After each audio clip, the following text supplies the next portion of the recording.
Le jeûne mental. Je suis ceci, je suis cela. Dans ces deux affirmations pour le moins courantes, le ceci et le cela peuvent être considérés comme superflus.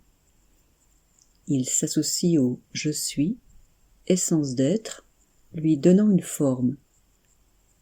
Ils sont toutefois confondus avec ce qui les origine, qui est leur préalable, présent avant la naissance de toute pensée, de tout concept. C'est de cet ajout encombrant dont il convient de se débarrasser pour révéler le joyau qu'il masque. La volonté ici n'intervient pas au premier plan, hormis une volonté de vérité, un désir profond d'unité, de rétablir la primauté de l'être sur le faire. La vision voit, l'écoute écoute, la conscience est consciente.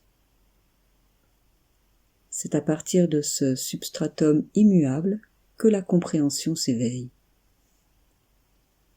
Lorsque la projection mentale est vue, au sens de voir à partir de la totalité, elle perd son pouvoir d'attraction et sa crédibilité.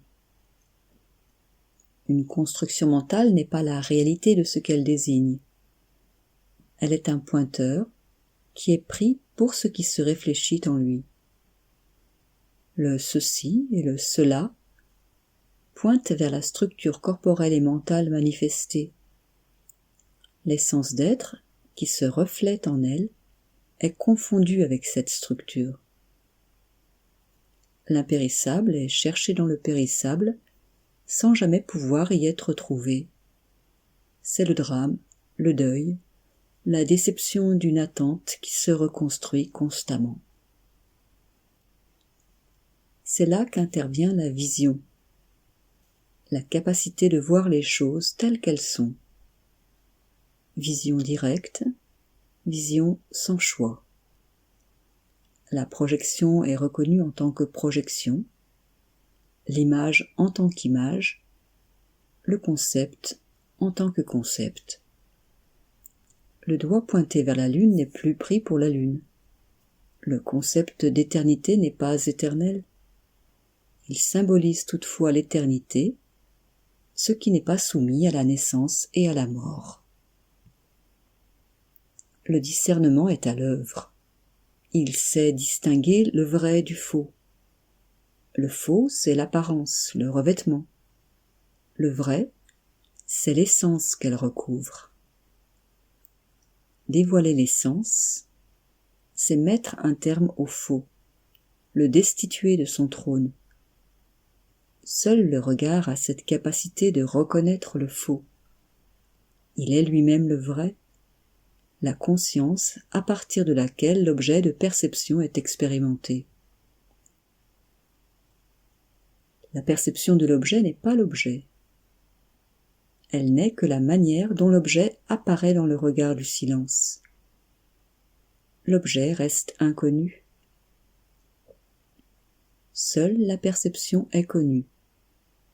Non confondue avec l'objet qu'elle reflète, la perception elle-même est insaisissable. Son caractère intermittent ne lui permet pas d'accéder à la notion de réalité, cette dernière notion étant réservée à ce qui n'est pas intermittent. La quête de la permanence est une quête fondamentale d'essence. Lorsque le jeu des projections perd son attrait, les énergies qui les constituent réintègrent leur origine, le regard au sein duquel elles se meuvent. L'identité au regard n'est pas un vague concept philosophique. D'instant en instant, nous sommes regard, absolue pureté, rayonnante vérité. C'est à partir de cette identité originelle que le monde est perçu et connu. Le corps et le mental font partie du monde. Ils sont des perceptions au même titre que celles de la Voie lactée. Le proche et le distant ne sont pas différents pour le regard qui les contient. L'identité projetée, je suis ceci, je suis cela, n'est qu'une mémoire confondue avec la réalité de notre être. L'infinitude est confondue avec le fini. Le ciel est mis en boîte. La boîte est prise pour le ciel, alors qu'elle ne fait que le représenter. La représentation de la pluie ne mouille pas. La représentation du soleil ne brûle pas. Remise à sa juste place, la représentation peut servir de guide, comme un miroir peut ramener l'attention au visage qu'il réfléchit. L'abandon de la projection est identique au bris du miroir. Que reste-t-il de mon visage sans surface pour le réfléchir? Perception instantanée, évidence d'être, le « je suis » dans toute sa gloire se révèle dès lors que le masque tombe. La compréhension s'éveille. N'étant rien de ce que je perçois, le sentiment d'être ne repose plus sur le contenu des perceptions. Il repose en lui-même, immédiat, absolu, sans support et sans objet.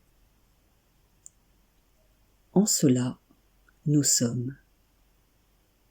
En cela, je suis. Le monde n'est qu'un mirage de ma propre lumière. La lumière qui le crée ne lui appartient pas. C'est le monde qui lui appartient. La perspective est renversée. C'est le monde qui contemple son contemplateur.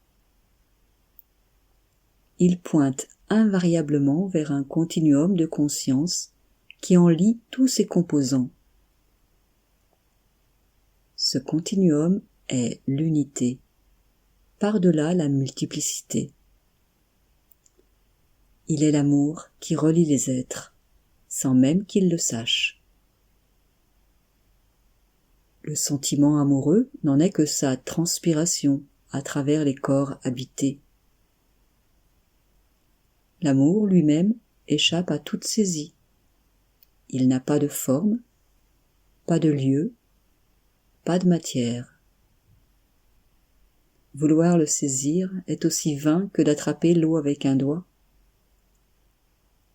Ce réflexe de saisie, mu par le désir d'immuabilité, cherché dans le mouvant, s'éteint par lui-même, dès lors qu'il est vu, compris et intégré que ce que je suis, en vérité, ne se laisse pas enfermer dans une forme, quelle qu'elle soit. La saisie de la forme laisse place à la saisie du sans-forme, dernier mirage à dépasser avant de pouvoir expérimenter la vraie liberté, celle qui n'appartient à rien d'autre qu'à elle-même, qu'aucun objet ne peut contenir, ne pouvant que la réfléchir. Liberté, paix, joie, amour ne sont pas de vaines spéculations intellectuelles. Elles sont une réalité fondamentale que tout être oppressant cherche et désire. En ramenant le désir à sa source, le désir lui-même s'éteint dans la complétude qui lui a donné forme. Puissent tous les êtres s'établir ainsi dans la félicité de l'unité.